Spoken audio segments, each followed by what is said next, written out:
Hey everybody, it's Missy. Thanks for joining me today. I'm here with my very first layout for the ThermOWeb design team, and I'm super excited to be a part of this awesome team. And I'm going to just talk you through what I'm doing today. I do a lot of things, and the first thing that I'm going to do is start with one of these mixed media sheets. And if you're unfamiliar with what these are, they are almost like a fabric-y vellum paper. I know that's quite a description, but you can tear it, you can color it, you can sew on it, you can cut it, you can punch it. It's very versatile. And so my assignment for my very first project was to use some of the mixed media elements from ThermOWeb. And so I decided to try one of these mixed media sheets. A lot of what you're going to see me do today, I'm experimenting because these are a lot of new products that I'm just starting out with. Now, these little ink pads are from Gina Designs, who is also a part of ThermOWeb, and they're premium dye inks. And I wanted to create a very colorful, messy, artsy looking background, and my end goal was to punch a bunch of shapes out of it. So I'm going to start with some plastic packaging and several colors of these really cute small ink pads, and they are very bold in color, and I'm just smushing it down onto some plastic, squirting it with some water, and then flipping it over and smushing it down. If you've seen any of my previous videos, you know I practically do the packaging technique on just about every layout that I do. It works, it always looks great, and it's just one of my favorite techniques to do. So I thought I would try it on these mixed media sheets. And this is a little bit different than paper. It's going to kind of seep through because it's more of like a fabric-y paper, I guess you could call it. But that's okay because it's not that big of a deal. It's not that messy, and it's not going to warp. That's the one thing that's different about this from paper, is it's going to stay completely flat, even though I'm using lots of liquid here. I really love the colors of these ink pads. There's two different packages of 4. There's like a primary color package and then a tropicals, and I'm just kind of mixing and matching. I'm using my favorite colors. I tried out this gelato. It did not smooth very well on top of the mixed media sheets, but I just wanted to try it and see what it would do. Now, you know, I don't need any gesso or anything like that for this type of sheet. And so it's pretty saturated with color. I'm going to add a little bit of spray inks from my stash, and it took that very well. And I love how the colors kind of blend together, but they also stay separate. So I'm trying to kind of spray colors where there isn't another color or next to a color that it would blend nicely with. So this is the next day. It's dry, and you can see how it did kind of seep through, but it's very flat. It did not warp my paper at all. So I let it dry, and what I'm going to do now is, if you've ever heard of ThermOWeb, then you know that they are the company that makes the beautiful Deco Foil. So what I'm going to try here is to add just a little bit of hints of foil on this background, because like I said, I'm going to wind up punching circles out of it, and it's going to be randomly artsy, messy watercolor circles. And so I just was going to experiment here. What I'm using here is the Deco Foil liquid adhesive, and I'm just going to squirt some onto the paper and then kind of smudge it around with this lined stamp. And it's kind of a distressed line stamp, so it's not perfect. And I'm not looking for anything, you know, super bold here. I just wanted little bits of lines of this glue. So I thought I would squirt some onto some plastic and then rub the stamp in it and smush it down that way. And you can't see it because it's just a clear type of glue. And now that it's dry, I'm going to use some of this gorgeous Gina Designs fancy foils. And it's basically just a package of sheets of different colors. And this is the blue color. And once this glue is dry, make sure it is very dry, you just stick the foil on top of it, and then you rub your finger over it, and it adheres the foil to the glue. And you want the foil facing up because you want to see it on top of the glue. Now, I'm not going to be able to see a lot of it here right in the beginning because my glue was very thin. I just used that stamp, but you can kind of see how it adhered to it. It's very subtle, but you can see the shape of that stamp that I used. And that's kind of what I was going for here. I didn't want a ton of the foil. I tried to use a popsicle stick, but your finger works just as well.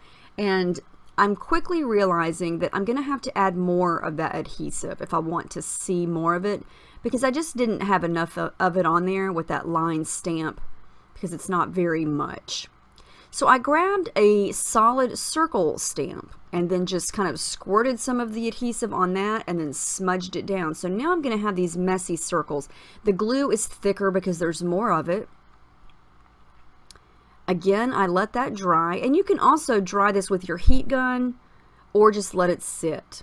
I use my heat gun just to test it out. And so now you're going to be able to see it a lot better. There you go. Doesn't that look cool?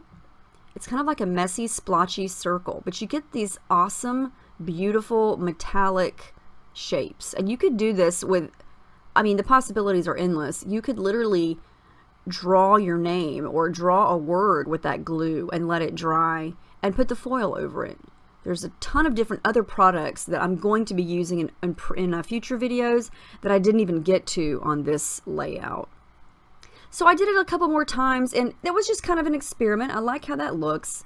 Now that everything is dry, I'm just going to start to randomly punch some circles out of this. And if you know me and my history with punches, I have some punches that work great and some punches that need sharpening, and they seem to be getting dull. But my biggest circle there worked great.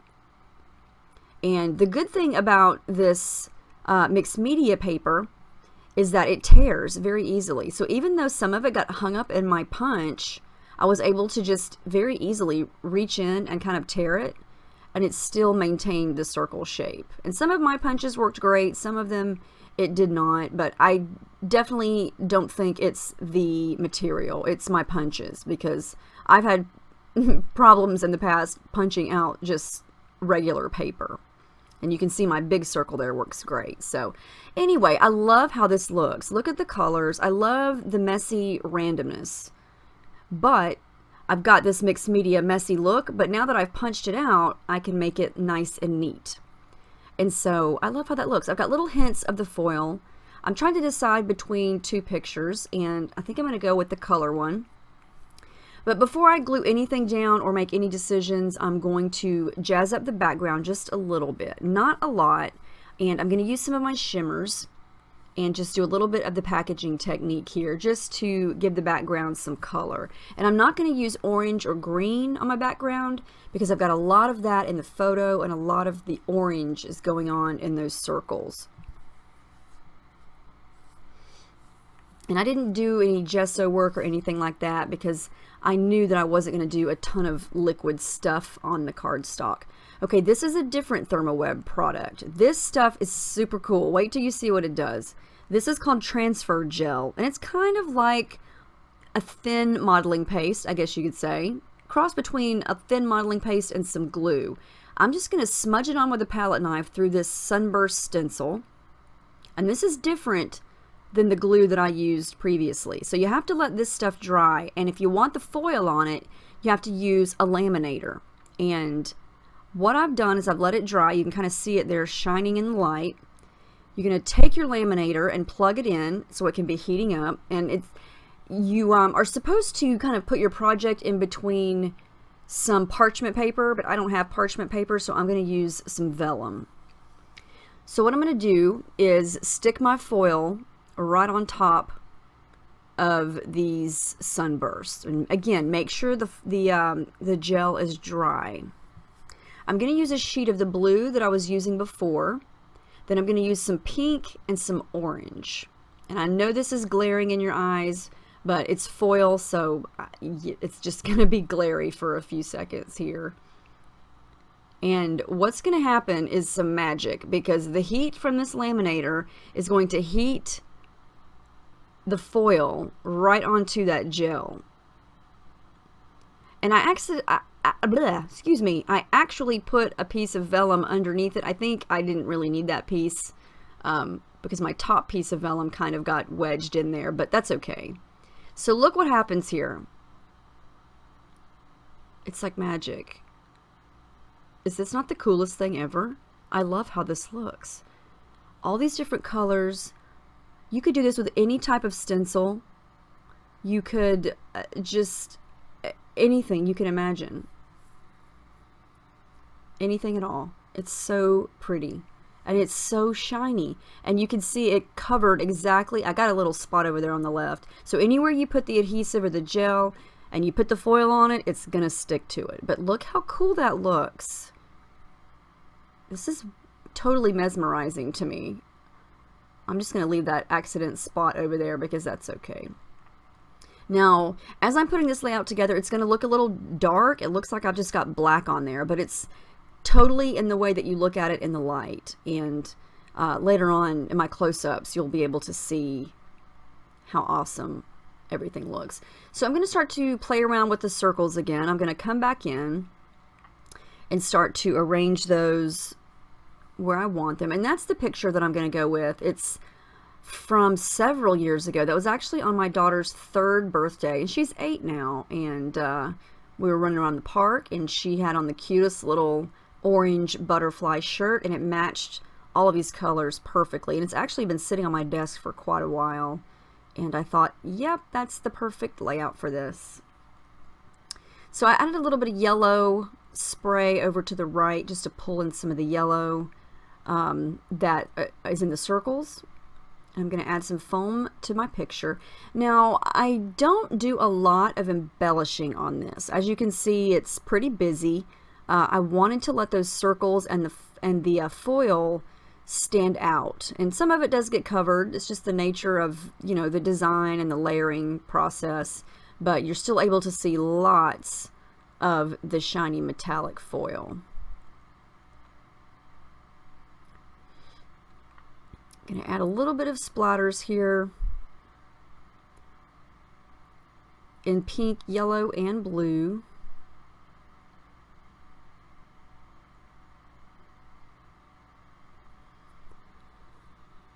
And then I let everything dry. This is the next day. I decided to add a little bit of stitching detail in some of the circles. I just did like a big crisscross, and I used a light blue thread. And you can't even see it from here, but in person, it's just an added little extra detail.